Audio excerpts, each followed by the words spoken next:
Mambo Jambo. That is perfectly good Swahili. It says, how are things? Mambo Jambo. But to most Americans I know, and thank you, Derek, for the introduction, think that it means gibberish. But Mambo Jambo is perfectly good Swahili saying, how are things? And the answer is, in the intonation, Mambo Jambo. The music is from South Africa. It was a musical called Ipitombi of the 80s.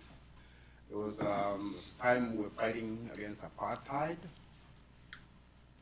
And perhaps we'll come back, we'll have enough time to come back to the arts and their place in intercultural communications. But listening to the great poet, Mwaura, Mwaura, I couldn't but make what similarity the story I had to tell has with his story.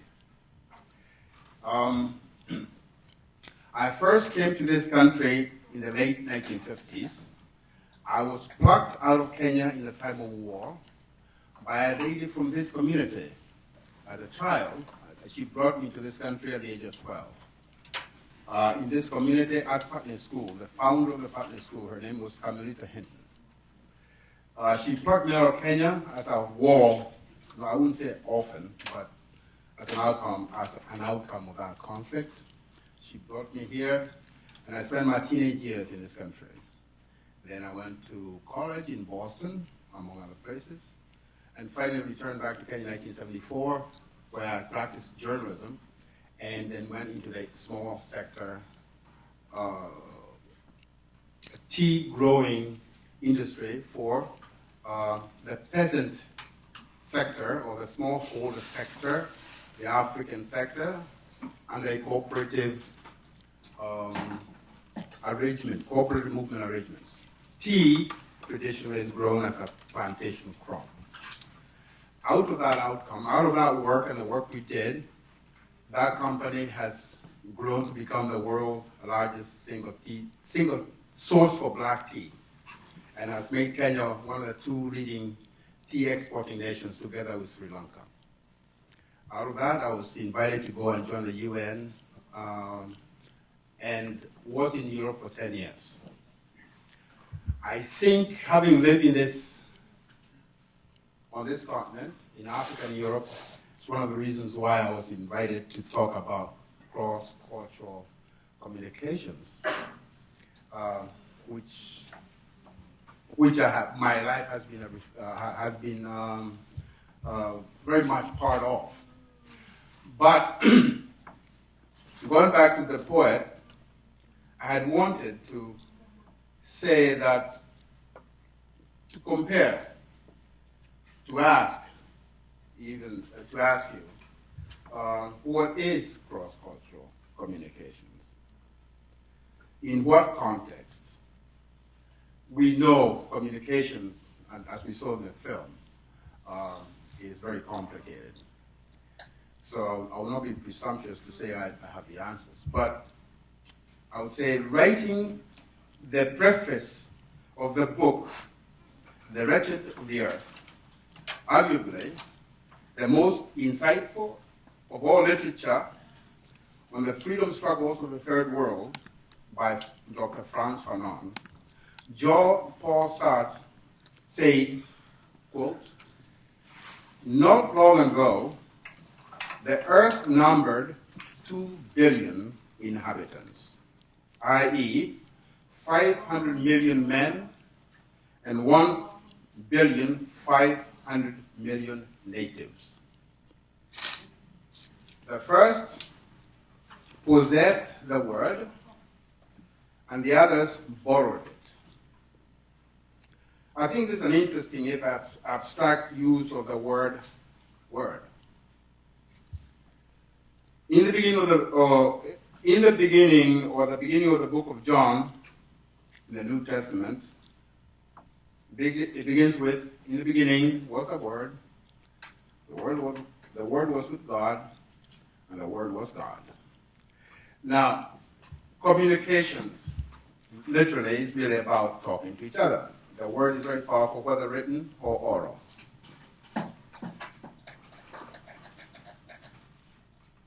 In the time Frantz Fanon wrote that, which was 1961,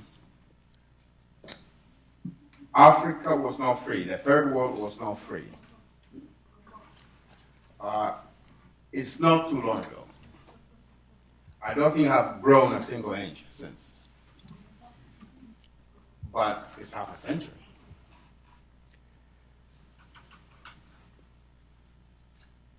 Except for Ghana in Africa, which had regained its sovereignty 4 years earlier, Ethiopia and Liberia, all of Africa, was under European colonial yoke of one sort or another. Now, all I'm driving at here is that the world has changed. It has changed, and the view expressed by Jean-Paul Sartre here was basically a European, Eurocentric, white male worldview. The paradigm has changed, and I know that I may be talking among or preaching among the converted, because at the SIT, I know from my experience there, I know you're about to go out in the world, and you came to SIT with a very different worldview than that which prevailed in 1960, 61. So I shan't take too much of your time. But the world has undergone a paradigm shift in terms of cultures, communication, and the multiplicity of nations have begun to assert themselves in various very strong ways, culture, in song, and they have begun to be appreciated a lot more than they were 50 years ago. I think that is a very positive development.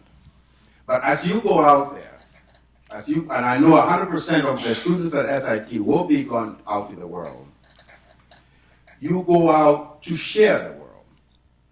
You don't go out there to talk to those people, so-called natives. You at them, but be with them. And one of the best gifts I can give you is that try to have a few words, understand a few words of their culture, even a song, in their language. There's nothing so disarming like being greeted in your own native language by a perfect, obvious, perfect stranger. It breaks the ice. But go out there to share. I have 10 minutes to talk, and I think I may be running out of that. So, I would say the written and the spoken word is very important. But two are the arts, the culture, the food.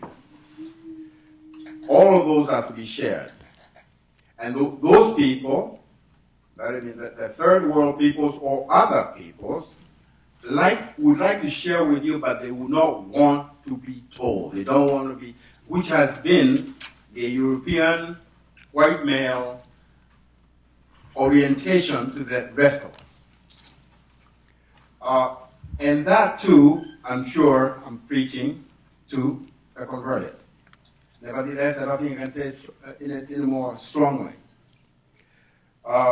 Finally, I would like to say that to introduce you to a song, I just told you Mambo Jambo does have a meeting. Jambo means hello, and the word Jumbo, which is the Jumbo jet, actually comes from Swahili, meaning big, but it has nothing to do with hello, just the sound. But originally came from Swahili, and I'm sure you know about safari and other things. So Swahili is a large language in East Africa.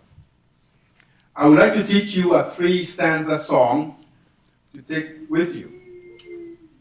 It says, Kilima Jaro. Kilima is a mountain. Jaro, Kilimanjaro, I think you all know. Jaro just means it has got because of the ice cap, it's got, I'm running out almost, but it'll take 1 second.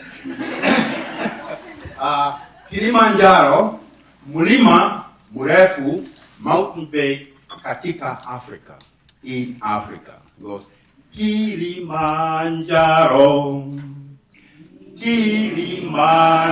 Kilimanjaro, mlima mrefu, mlima mrefu katika Afrika, katika Afrika. Okay, Kilimanjaro, mlima mrefu katika Afrika.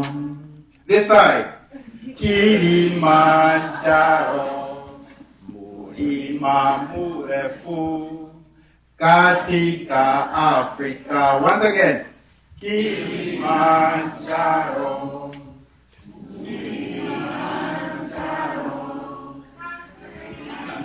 mrefu katika Afrika. Asante sana.